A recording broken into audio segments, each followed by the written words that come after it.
Happy Halloween, story lovers. It's my favorite day of the year. A day filled with ghouls and zombies and candy! Candy! In this video, we're going to go over 5 scary things about being a writer and how to overcome them. So grab your pen and a piece of candy. We're diving in.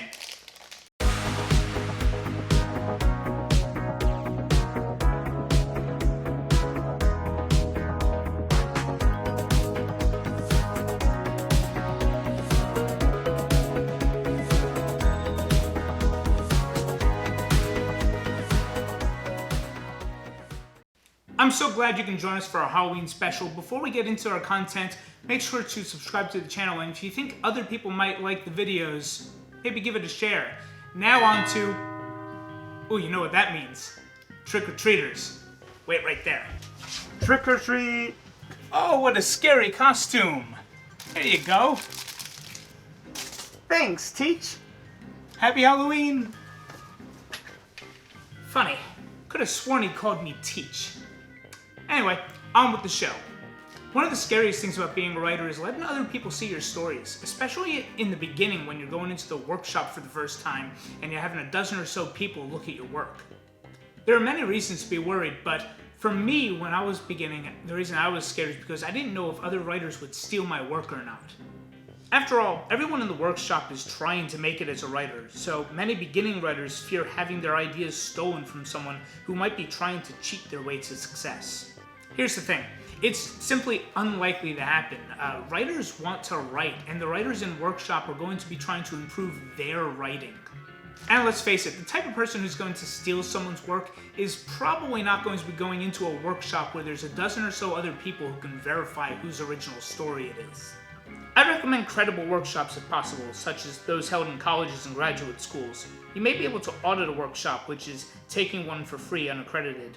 And another route is getting together with another writer or a few other writers that you know personally.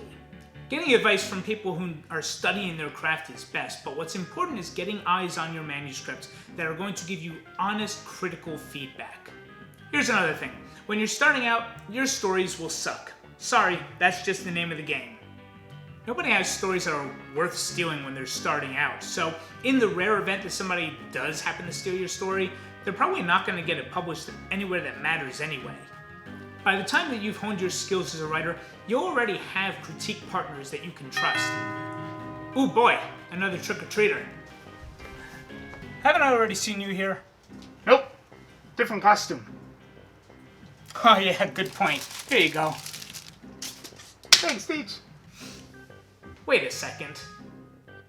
Nah. So the next scary thing is having to restart your story over, from scratch. I still feel this pain. That first draft that you wrote took a lot of work, and now you're forced with the situation where you have to take out a blank page and start all over again. It sucks. I think one of the most common fears that comes with this is the idea that you're going to forget all that beautiful writing that came to you in the moment the first time. At first glance, this fear makes a lot of sense, but I really wouldn't worry about it. Think of it this way. You're probably a better writer today than you were yesterday. So let's take a look at the worst case scenario. Let's say that your worst fear of rewriting comes true. You've forgotten every single thing that was in your first draft. Oh crap. Well, are you a better writer today than you were yesterday?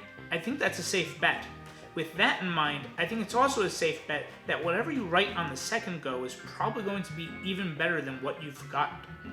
Doing a complete rewrite is still daunting. It sucks, but you'll be fine.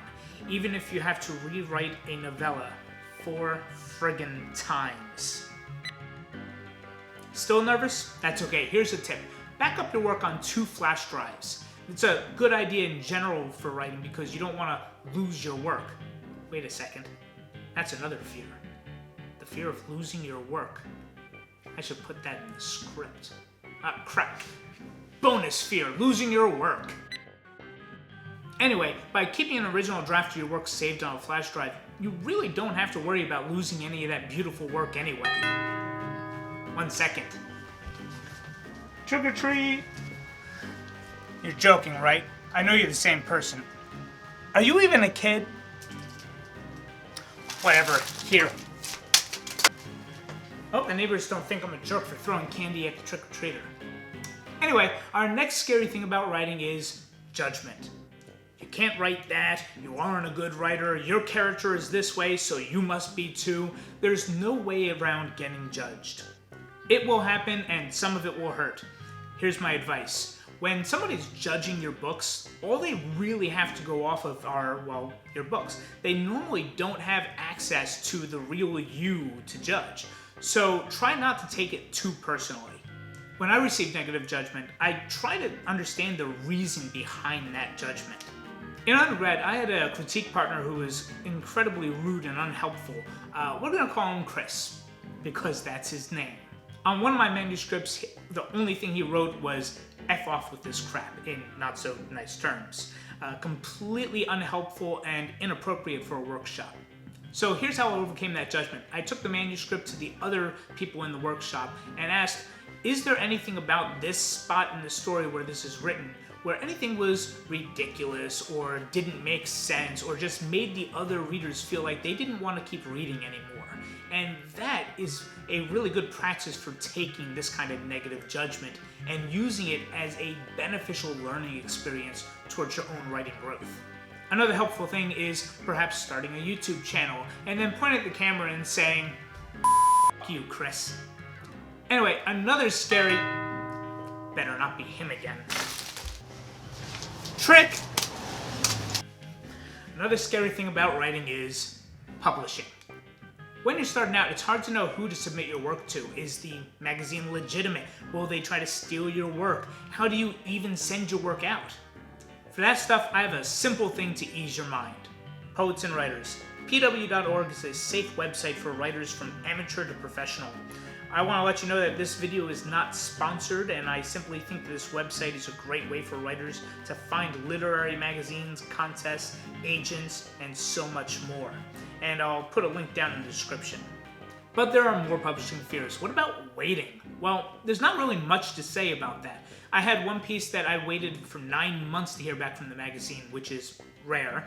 And then I had other pieces that took 2 days to hear back, which is also rare.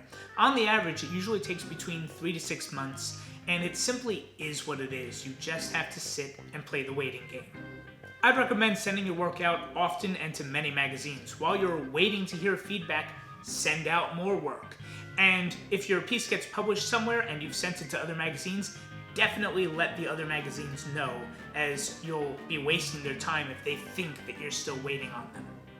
But what about the big publishing fear? Rejection. Well, if you're a writer, you're going to create a close relationship with rejection. When I went into grad school, I had set a goal for myself to receive at least 100 rejections by the time I graduate. And I'm happy to say, I reached that goal. Strange to feel happy about so many rejections, right? Put it this way, if you're not missing, you're not hitting either. Along with those 100 rejections were also 6 published works. If nothing else, get this in your mind. Rejection doesn't mean failure. There are many good stories that get rejected from magazines, and for many reasons. The important thing is, keep writing and keep sending out your work. Now for... no bell? Alright. Our 5th scary thing about being a writer is Imposter Syndrome. When it comes to skills like writing, there's competency and then there's confidence. The changes in skill and confidence is explained as the Dunning-Kruger effect. Basically, when you've learned just a little bit about your field, your confidence is through the roof.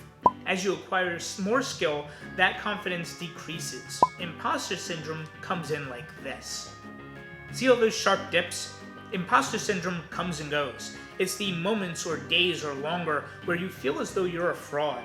These moments of doubt make people feel like they only got to where they are based on luck or other factors. It makes you compare yourself to others in ways that are unfair to you. This one can be hard to overcome. It's depressing and crippling.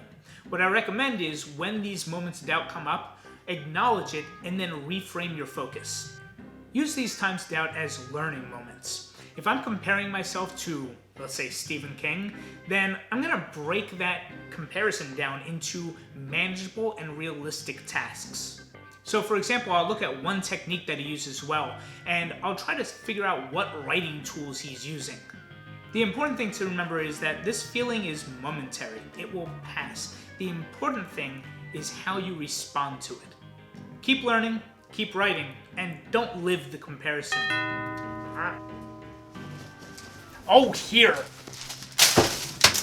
Thanks for watching. Check out the other videos below. Maybe give this one a like and a share, and have a safe and fun Halloween. Till next time, bye.